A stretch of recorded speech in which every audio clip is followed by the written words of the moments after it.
Alright, hopefully the phone does not ring.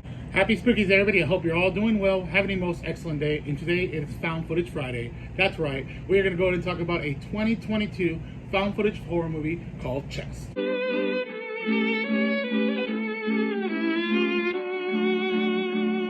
So we're on our way to certain death at the hands of bloodthirsty rednecks on a quest to uncover hidden treasure. Y'all don't want to go messing around up there in them hills. Folks get lost, go missing up there all the time. Now, this was written and directed by Aaron Irons, and it stars Dean Shortland as David, Jason Crean as Mark.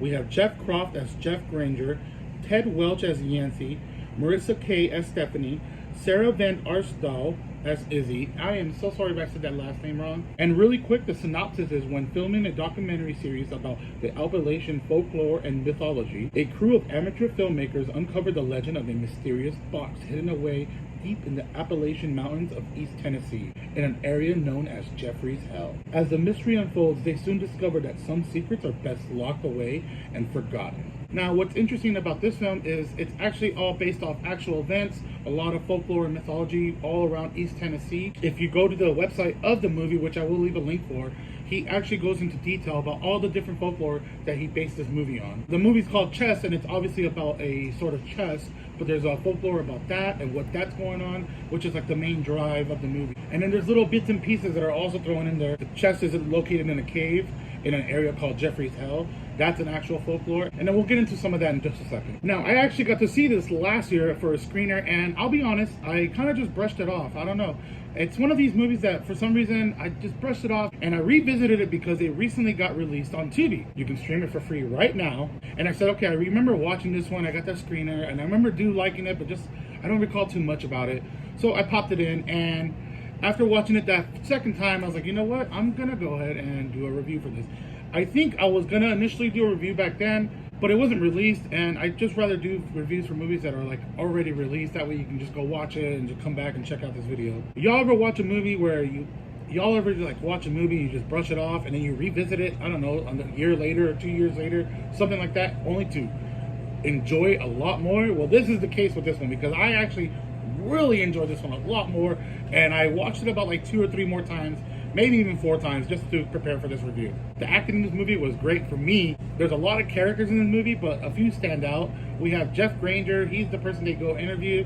We have the bartender and the bar customer there. They were, I don't know, there was something about that, 2 old dudes just talking. It was so good. I like the main lead of the film crew, or like the producer or whatever, Mark. And out of his entire crew, I really enjoyed the Stephanie character and Yancey character. She is like the most realistic one when it comes to like shit going down. She's like the only one that throwing out like really solid points about when they're lost, what are they gonna do. No, it's not funny. He's probably out in the fucking woods watching us or some shit, or somewhere something got him, and then great, we're out here with whatever the fuck that is.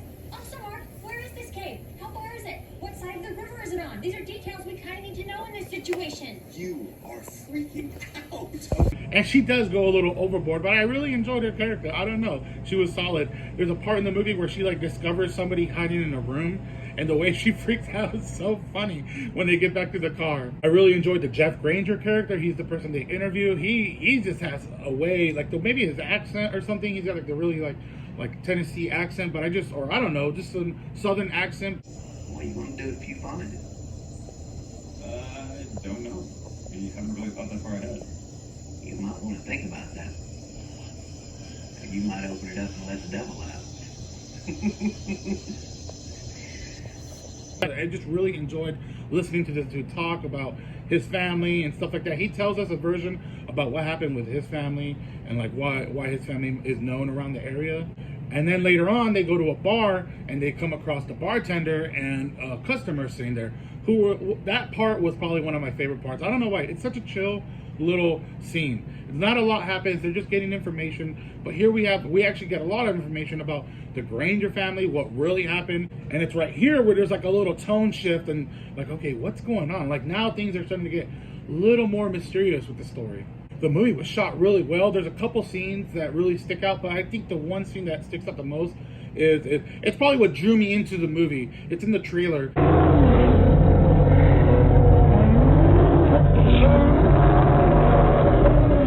There's not a lot of shaky cam in this movie, which I know a lot of people that's an issue for. And now for you found footage purists out there is music in this movie, and it doesn't necessarily make sense how the music got in there.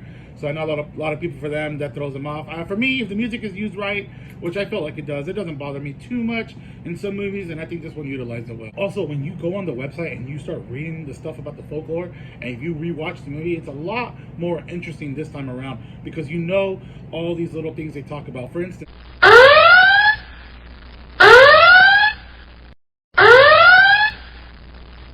when they're in the bar, the bar customer dude, he tells them a story about a panther, like a black panther that was spotted. This is like an actual event that happened in Tennessee. They also inform them about the chest and where it's located in an area called Jeffrey's Hell. And the reason it's called Jeffrey's Hell is because way back, I don't know, 100 years or so ago, there was like this dude named Ebenezer Jeffrey. This is all true too. There was this guy named Ebenezer Jeffrey, and he was out hunting or something, and he had his dogs, and for whatever reason they like broke loose and they ran off into a cave supposedly, and like his last words were something along the lines of like, you know, I'll go to hell for those dogs. And the guy was like never seen again. And the main story's plot is all about this film crew looking for this chest that's like somewhere in this cave with a bunch of chains supposedly in it. Nobody knows what's in it. The story is that these hunters went and they ended up finding this cave behind a waterfall. And in this cave they found a chest all locked up in chains, but they weren't too prepared for anything, so they like went back, and for whatever reason they just never went back. And that's how the story came about this chest. And in my opinion, once you read this and you know about these things, it makes the movie a lot more interesting, a lot cooler. And it makes you appreciate filmmaking and what people do when they write movies, and how they throw these like little mythologies into one huge concept and make it into a film. Do I have any gripes with it? Yeah, it starts off the way it starts off, and it's like my only real gripe with the movie. There's some CGI, it's used at the very end. It's not too bad, but